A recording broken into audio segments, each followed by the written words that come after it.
अगर चंद्रशेखर आजाद ने कोठियां बना ली हो, बंगले बना लिए हो, तो समाज कह सकता है कि भाई गलत है, हम उनका साथ नहीं देंगे। लेकिन चंद्रशेखर आजाद तो सड़क पे भी लड़ते रहे, जेल भी चले गए, 4 गोलियां मार दी उनको।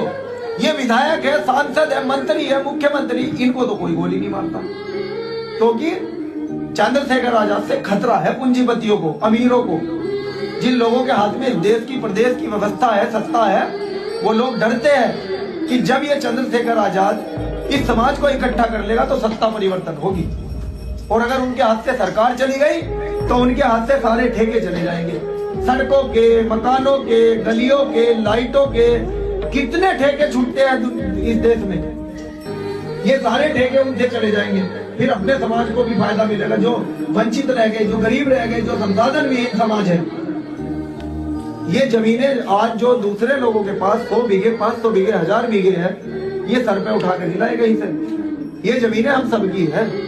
अगर सही तरीके से देश की आजादी के साथ साथ इस देश की धन धरती को भी बांट दिया जाता गरीबों और अमीरों में बराबर, तो फिर ये समस्या पैदा ना होती। आज ये हमें आरक्षण के नाम पर जो गाली दे रहे हैं कि आरक्षण की बदौलत इनकी नौकरियां लगी, आप जमीनें छोड़ दो, अपनी कोठियां छोड़ दो, आओ हमारे झोपड़ों में आओ, आपकी कोठियों में हम रहेंगे, आरक्षण तुम ले लो। हमें क्या शौक है आरक्षण लेने का?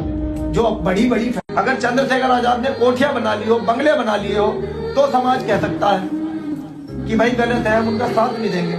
लेकिन चंद्रशेखर आजाद तो सड़क पे भी लड़ते रहे, जेल भी चले गए, 4 गोलियां मार दी उनको। ये विधायक है, सांसद है, मंत्री है, मुख्यमंत्री, इनको तो कोई गोली नहीं मारता, क्योंकि चंद्रशेखर आजाद से खतरा है पूंजीपतियों को, अमीरों को। जिन लोगों के हाथ में देश की प्रदेश की व्यवस्था है, सत्ता है, वो लोग डरते हैं कि जब ये चंद्रशेखर आजाद इस समाज को इकट्ठा कर लेगा तो सत्ता परिवर्तन होगी, और अगर उनके हाथ से सरकार चली गई तो उनके हाथ से सारे ठेके चले जाएंगे, सड़कों के, मकानों के, गलियों के, लाइटों के। कितने ठेके छूटते हैं इस देश में, ये सारे ठेके उनसे चले जाएंगे।